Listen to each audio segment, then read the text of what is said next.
Welcome to this explainer. Today, we're diving into a topic that lives in this weird, shadowy space, somewhere right between supreme luxury, ancient ritual, and just deep, undeniable guilt. We're talking about the Ortolan bunting. Because as you'll see, some dishes are way more than just an expensive price tag. They're heavy with history, and they are absolutely dripping with controversy. Okay, let's dive into this. The ortolan is, well, it's just a tiny French songbird. I mean, it's literally small enough to fit right there in the palm of your hand. It looks totally innocent, right? But here's the crazy part. This fragile little creature carries one of the absolute darkest, most massive reputations in all of culinary history. Which leads us straight to a pretty fascinating question. How exactly did a tiny, everyday bird become one of the most controversial delicacies ever? For centuries, the ortolan wasn't just some common European migratory bird flying overhead. It was aggressively hunted down and transformed into the literal pinnacle of elite French gastronomy. But to get it to that point, well, the process was deeply, deeply disturbing. The very first step of this transformation is, frankly, unsettling. So why darkness? Traditionally, these wild birds were snatched right out of the air alive and then immediately plunged into totally dark cages. We're talking hidden away in lightless boxes, entirely cut off from the natural world. No sun, no seasons, completely isolated from absolutely everything they knew. Now, this wasn't just to store them. This was actually a biological hack. It triggered what we can call the darkness effect. See, in total darkness, these birds completely lose their sense of time and direction. Their internal biological clocks are essentially broken. And the result of that? It flips a physical switch that causes them to just eat constantly, day and night, without ever feeling full. And they weren't just eating any old bird seed either. They were gorging on this incredibly rich, decadent diet of figs, millet, grapes, and pears. If you look at historical French gastronomy records, like the stuff written by the famous food writer Jean-Anthelme Brillat-Savarin, they detail this exact process.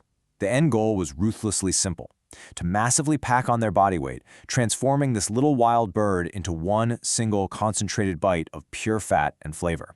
Then comes the most infamous part of the whole thing. It's this brutal three-step ritual. First, the bird is drowned alive in Armagnac brandy. Now, this supposedly did two things. It flavored the meat from the inside out, and it completed the ritual preparation.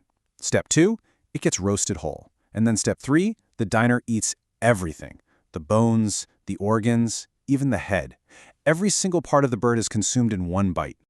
And this brilliantly illustrates why this dish was considered the absolute ultimate mark of elite culinary mastery in traditional French gastronomy. Preparing ortolan took insane precision. I mean, you're dealing with an incredibly delicate creature here.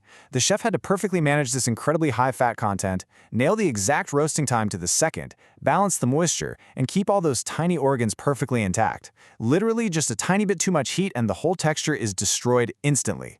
It's this intense culinary science applied to a bird barely larger than a couple of bites. But the weirdness doesn't stop in the kitchen, right? It carries straight into the dining room. Which brings us to the real climax of this bizarre theater. Why did diners cover their heads? Seriously, when eating the ortolan, guests would take a large white napkin and drape it completely over their heads and their plates, basically creating this private little tent right at the table. Now, what's really interesting about this is the stark contrast between the two main theories behind this strange tradition. Theory 1 is purely practical. It's just to trap the aroma. The idea is that the cloth traps those intoxicating smells of the roasted fat and the armagnac, completely elevating the flavor.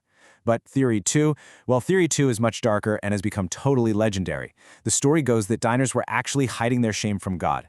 Whether that's true or just symbolic, they were literally throwing a veil over their gluttony to shield it from divine eyes. So whether the origin was practical or deeply symbolic, the image itself became utterly iconic. A hidden face, a forbidden meal, a secret ritual. Eating an ortolan was no longer just about sitting down and consuming food. It became full-on immersive theater. It was a performance of absolute, unchecked indulgence. But, every extreme performance eventually has to face a curtain call. Which brings us to our next big question. Why was it banned? How did a dish that was considered the absolute pinnacle of elite French heritage suddenly become a strictly outlawed act? Honestly, its fall from culinary grace was as swift as it was absolute. The answer really just comes down to a devastating ecological reality. By the 20th century, ortolan populations had nosedived. We're talking decades of relentless overhunting mixed with severe habitat destruction, which essentially pushed the entire species toward a really serious ecological risk. So today, hunting, selling, and serving ortolan is strictly illegal in France, and the bird is heavily protected under European Union wildlife conservation laws. But here's the thing. Legislation rarely kills a legend, right? Often it just drives it right into the shadows.